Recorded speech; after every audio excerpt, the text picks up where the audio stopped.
Sure. So the vision, the way it was explained to me, the way it came to me, if you think about a cloud on a beautiful sunny day, you think about a beautiful faint cloud high up in the sky. So much so you can see the cloud, but the cloud's changing in form, it's moving around, and there's an incredible amount of light streaming through the cloud. So the cloud is real, but you couldn't grab hold of the cloud, right? You can think of that as your higher self, meaning it's everywhere and it's in motion, but it's also very domicile. It's very dormant. It's very docile. It's not really asserting itself per se, but it is moisture, yet it's formless. It is real, and yet you can't necessarily hold it, right? And so if you think of your higher self or your multidimensional self as, just for the purpose of this discussion, being that cloud may have at times a drop of rain that comes out of it. From that giant cloud with the incredible amount of light streaming through it, a single drop of rain collects because moisture from different areas of the cloud come together, and the drop of rain starts to descend from the cloud, and it's moving through all these atmospheric events. There's pressure on it, the temperatures are changing, it's being blown all over the place. And then eventually that little drop of rain, which collects more moisture potentially as it's on its way down, makes contact with the surface of the water, and it enters into, say, a lake. Okay. The cloud would be the higher self, the vapor trail, which is the trajectory that the drop traveled. That trajectory is leaving behind a small little faint vapor trail. That's your source connection. And then that drop hit the water and it joined all the other drops that have come into this physical realm that we call ourselves, like human, which is metaphorically represented by being in the water, by being in the lake. Once that drop reaches that lake, it only knows the lake. Everything is heavy, everything is slower, it's getting pushed around differently. It's very different from when it was moisture in the cloud and it was everywhere and light and moving easily and full of light. Now it's entered into the lake and it hits the surface of the lake, but quickly the current starts to pull it down. And as it moves further down in the lake, it is less and less connected to its source, which was the cloud. The cloud is the all-knowing. The cloud is the true self. The drop is the expression that came out of the cloud. The lake is the human experience, which, if you're not careful, will pull you all the way down, and then you can't feel your source connection. So the light is no longer streaming into your drop.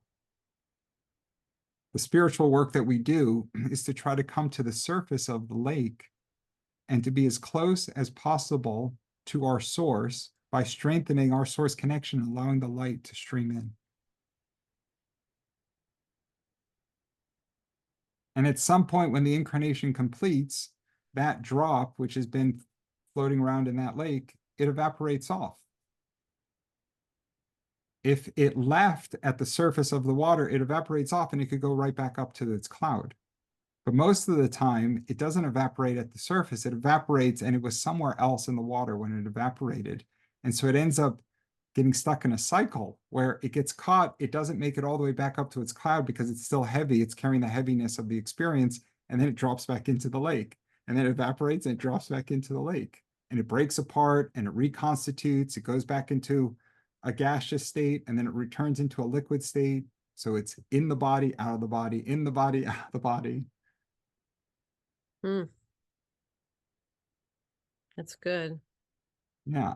Those experiences that are being had by the drop are communicated back up to the cloud, and the cloud is holding all the knowledge or the memories of all the drops. But it has potentially thousands of drops that have dropped into the lake at different moments. The cloud is enormous. The drop is tiny, and you are a drop. Resident within you is the spiritual identity, which is the expression of that cloud. And that cloud has the light streaming through it. The light is the consciousness. Your objective is to get as close to the surface as possible so that as much of that light can come into fill up your drop, so that you're thinking as closely as possible to your source, being the cloud, which is all knowing. And most people don't. Most people are just feeling the water, and the temptations, which is temptations, is the darkness. It carries you deeper, deeper into the water where there's less and less light. And so when you drop the body, wherever you are in that water, the equivalent is where you go when you evaporate off, and then you return at the same point where you ended the last incarnation. Mm-hmm. So if somebody had a really heavy, dark incarnation and they finish at the bottom of the lake, their next incarnation doesn't get very high off when they evaporate, and they drop right back into a similar incarnation. They go right back down. And their objective is to try to raise their vibration to come closer to the surface of the water each time. That's the journey of souls. But the drop is just the drop. It doesn't really know all that much. It's the higher self, or the cloud, that knows everything. And when you have a very strong vapor trail, source connection, the knowledge of the higher self is streaming into the drop in the water.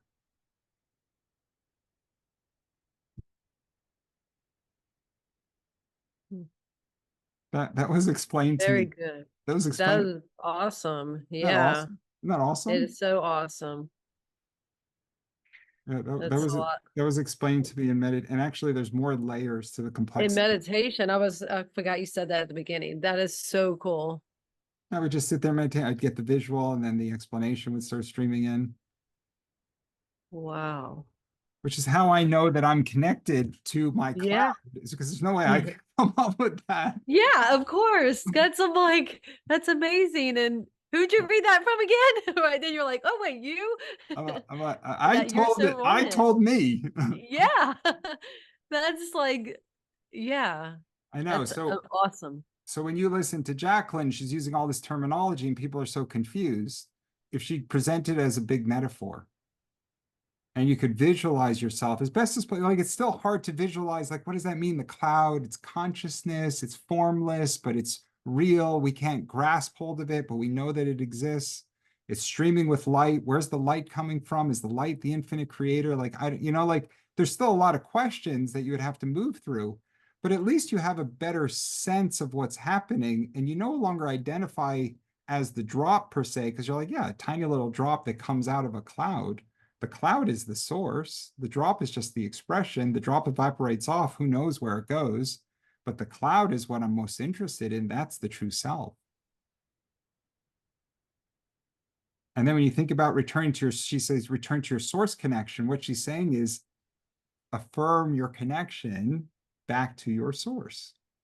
Mm-hmm. Raise your vibration so that you're strengthening the in-streaming of the light that's moving through the cloud, down the vapor trail, and into you as a drop in the water.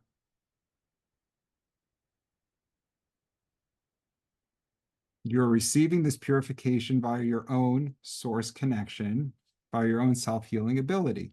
The all-knowing that's moving through your higher self, if you're connected properly to your source connection, is bringing the light in streaming into your drop while you're in the lake. And it's purifying any of the darkness or any of the sludge or any of the pollution or anything else that got in the way of that drop when it descended down and entered into the water, or collected while in the water.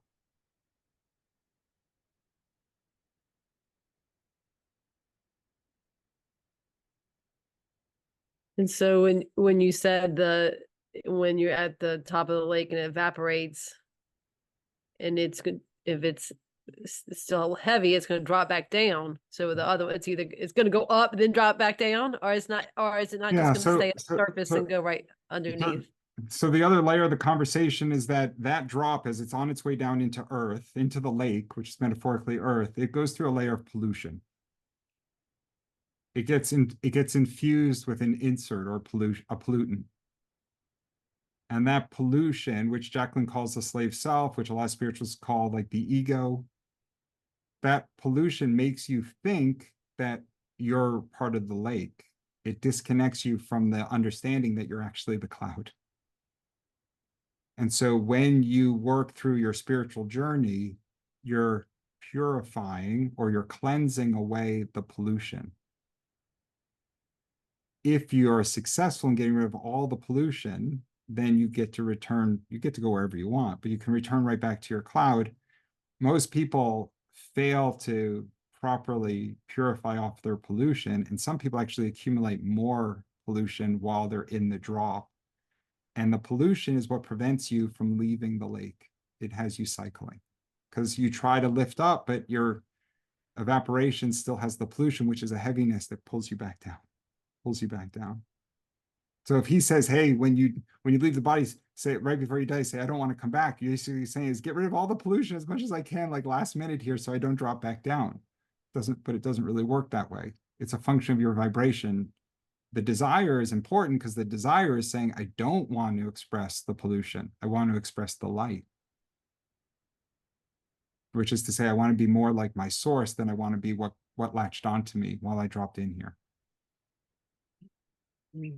So it's like this whole human place, like stagnated water, and we're So actually, it's more interesting. So yes, for many people, it's stagnant. Many people, you watch them, their whole, like right now where Chase is right now, he's in the stagnation. He's actually getting pulled down because there's fear, which is a vibration that pulls you to the bottom. Right. So when there's fear, there's control, right? Like when there's the low vibrational tendencies, it's an indication that the pollution or the heaviness of the water is in control, and it's a current that's carrying him away from his light. Right. When it's love and compassion that are in control and your vibration is purified, which is to say you've done the work to move closer to your source connection, there's a slipstream that runs along the surface. And it's a very fast moving, powerful slipstream.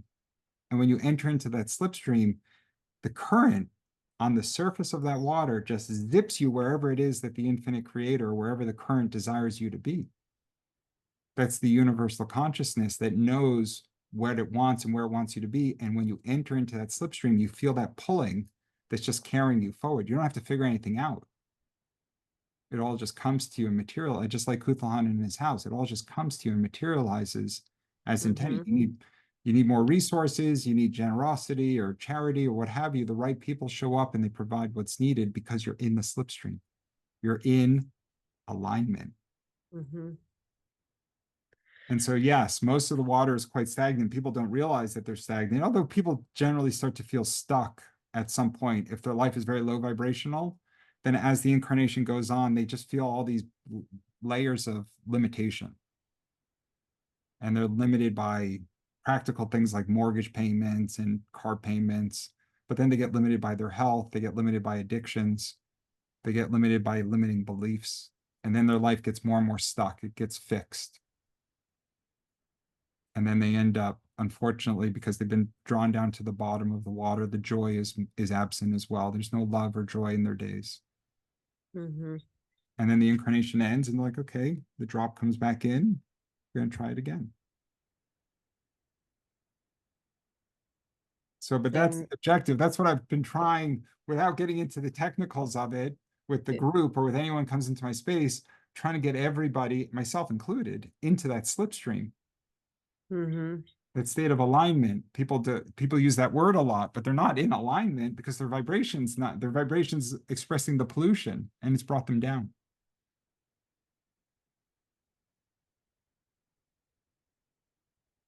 Yeah, it's like trying to even get the message across that you're polluted.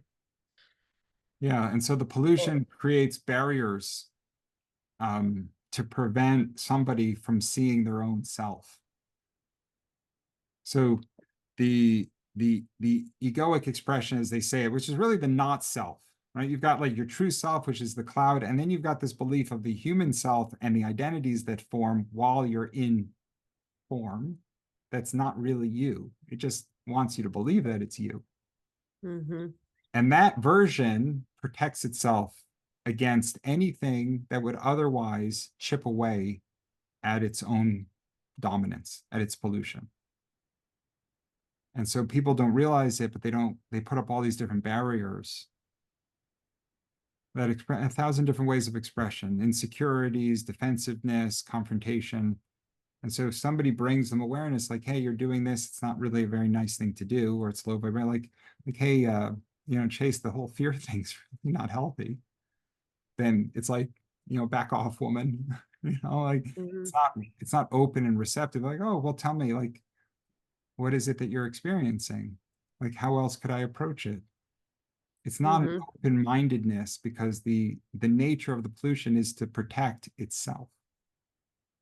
Anything that Hmm. otherwise threatens its position, it will battle in some way or another. Yeah, this is going to be interesting how you get all this thought, this incoming message relayed.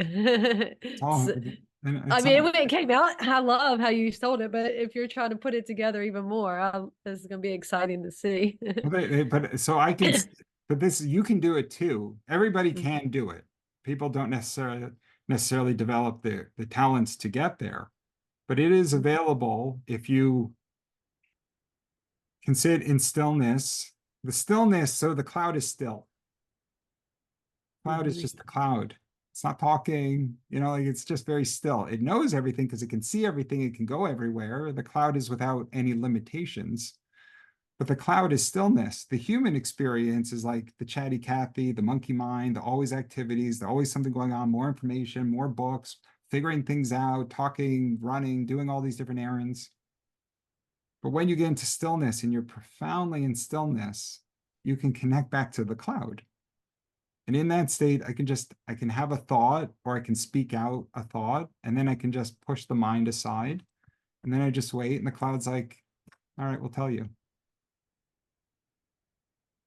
Mhm. And so Yep. this one, what I just explained to you, it took many months, where they would give me a little detail, and they gave me in a lot. I gave you the cliff notes, I gave you the abridged version. They gave me a very broad, beautiful explanation. And then over time, we refined it so that I could communicate it to others, Mm. just so that it'd be very simple.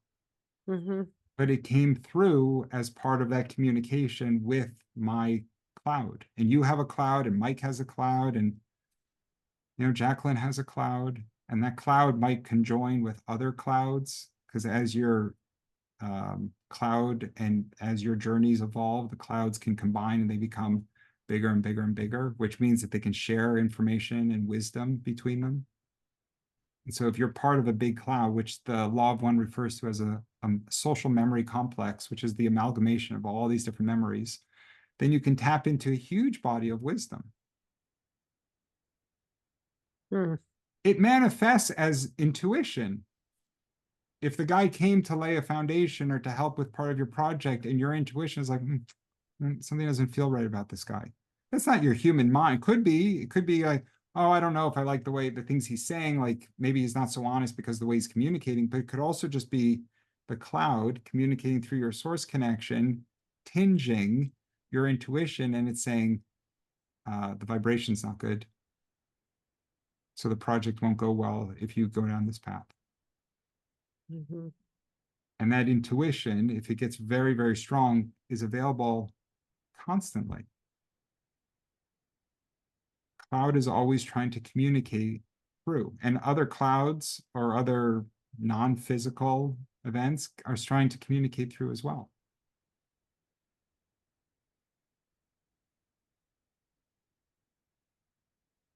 I love this. I love hearing it. Thank you for sharing it. And if there's more, you can keep going, but Oh, um, there's always more. So I'll give you one last detail, and then we can okay. go back to your life a little bit. Okay. This is great. So And think about the lake. Think about the surface of the water, and it's incredibly, incredibly calm. It's like glass. It's perfect stillness. And then think about a drop that hits the surface of the water. That drop hit at a certain location and at a certain time, at a certain split second, right? another drop could drop in. Maybe now there's a rainstorm. Another drop could drop in right next to it, but it drops in at a slightly different location at a slightly different time. The moment that the drop reaches the surface of the water creates a coordinate, which is just like on a map, there's a longitude and latitude, right?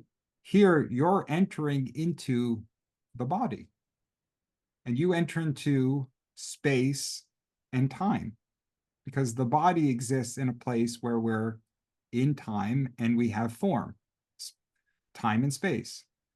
When it was just moisture, it had no defined form. It was real, but it wasn't a defined form. It was vapor, and it had no consciousness of time. There was no passing of time. It just was present. But you hit the lake and you enter into a physical body and you hit it at a certain moment, you've come into space and time. And so your experience of life is defined by the moment and the location for which you enter into the lake.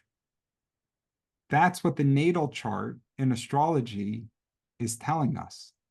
It's taking your location of birth and the time that you were born, and it's looking at all the energies that were present, as many as they can measure, and it's saying at the moment that crickets drop, hit the surface of the water, what were the energies that the drop passed through to enter into space and time?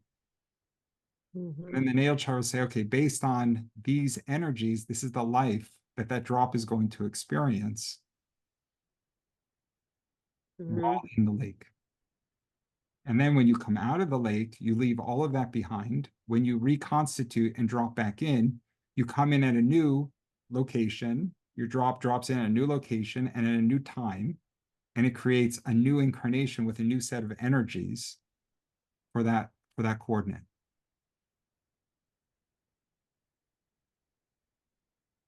Yeah, but what the question? Okay, I don't know if you followed that one. It might be I more. did. I did. It's perfect. But like when you're talking about coming in each time, so you're just saying when you're just full of light, you will not come back in. When you're so actually it comes back to what you had said from that guy's video. So most people don't choose to actually come into the lake. Their cloud is passing over and the lake is kind of like shining down below, and something in the moisture in the cloud, it gets pulled in actually. Most people didn't choose to be here. They just kind of, it's the universe. The universe expresses, and expressions show up in different ways, and people just dropped in. And then they can't get out. They get stuck. Why would it? Because their Why moisture would they? has the heaviness of this realm, and it's no longer compatible back with the source of their vibration. So it can't go back. So How yes, is this? when you're just light, which is to say you purified off all the heaviness, then you're no longer bound by the realm. Yeah, but if you were already light before that, how was it able to pull you down? So it's a very good question. So um your let me see how I can explain it. So your light is varying degrees of intensities. And if your light is relatively faint, so it's like a small light, it's still light, so it's still pure, but it's weak enough that the force of this realm, the gravitational pull, whatever you want to think of it, of this realm is strong enough to pull in your light to start with. The realm has been manipulated. So I'll take a step back. And this is not the conversation I was expecting to have with you, but I think you'll appreciate. I didn't realize we're already coming up to 4 o'clock. Um, so um, so the universe is governed by, for simplicity's sake, two very opposite energies. You have the energy of the creator, right? The loving expression. And then you have the energy of the not creator. Okay, just for a start. The expression of creator, of the creator or creator, would be to create, which is to express love and love and love. You are just love, and you want to express love, and you want to experience love, and you want to be love, because you are of the creator. So you have a natural desire to be love. It is what creation and those that come from creation all crave most, is simply to express the creator, which is love. Okay? When light, which is consciousness, which is to say you're just the cloud, you're just like, you're all knowing, but you're just chilling out, you're just floating around, you're just the cloud, which is an expression of purity, much closer to the creator. When that expression wants to express itself, it may choose to have a drop into a lake. It may choose to have a drop go into all sorts of different locations because it wants to express love. When humans first arrived on planet, this planet was a beautiful, flourishing planet. It had a lot of plant life and it had a lot of animal life. And an expression of the creator, some consciousness, which is some civilization within the creator, said, hey, we can take some of the plant DNA, we can take some of the animal DNA, we can combine it, we can go through many iterations of manipulation of that DNA, and we can create an animal or a creation that will allow for our drops to come out of the cloud and bring love onto this planet.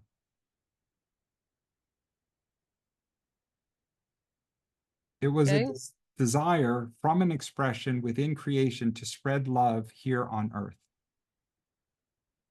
Mm-hmm. And that loving presence was then expressed beautifully because it was in a state, as the Bible calls it, the Garden of Eden, which is to say, it dropped in, its cloud had a drop that went through its source connection, came into a new species, which was so closely connected because it was in a state of purity that in the Garden of Eden, it didn't need to figure anything out. It always had constant communication coming in from its cloud.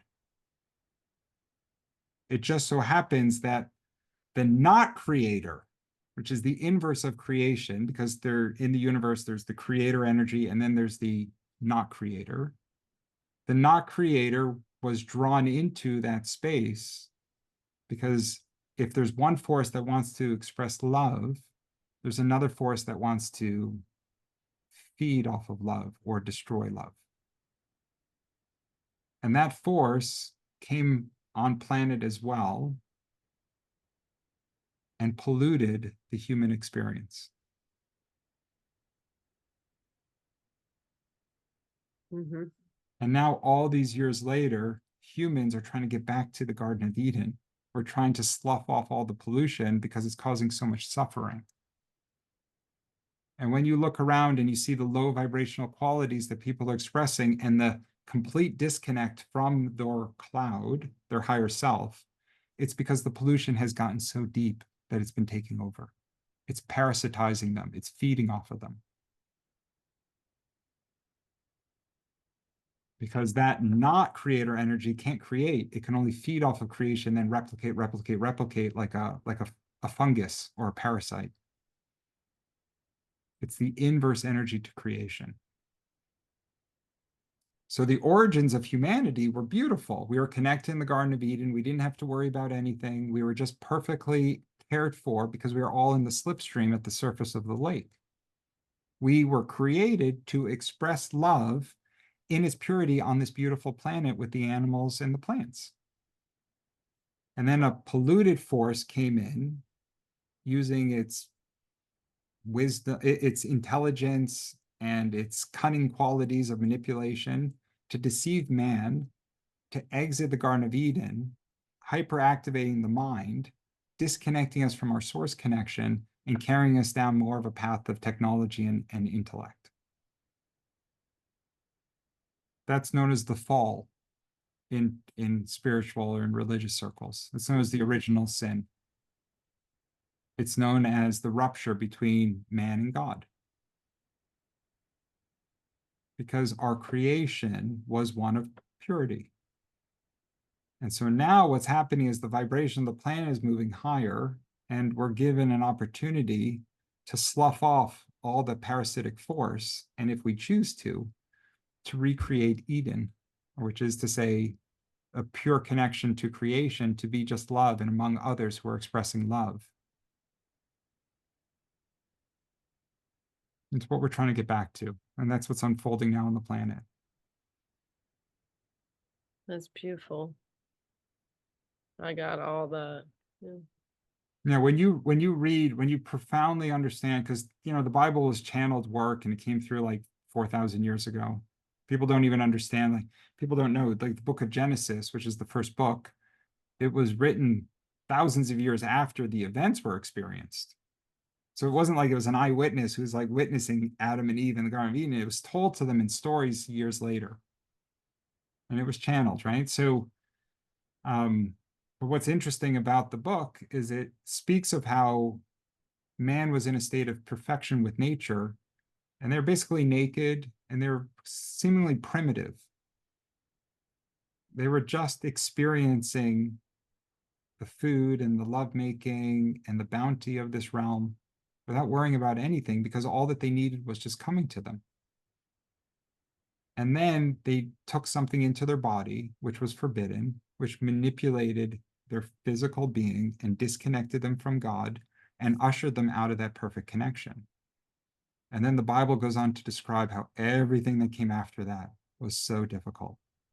All of a sudden, Eve was insecure and she's like, oh, is my body, should I be wearing clothing or covering myself? I feel shame. And then, there's violence. Cain and Abel is one of the early stories, which are the kids of Adam and Eve, that they grow jealous. Cain grows jealous of Abel, kills him. Like all these different things start to unfold because now for the first time, the mind is trying to figure everything out, and it's behaving in a way that is completely different from how they existed in Eden for all the years before. And then there's war, and then there's famine, and there's crazy violence, and there's all sorts of low vibrational tendencies.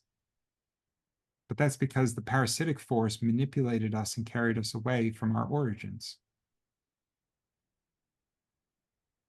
And that's what we're trying to get back to. And so I know it's kind of it's a bigger understanding of creation.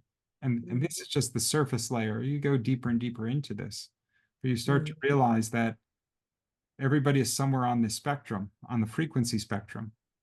And there are some people who are fully parasitized and they're not even there anymore.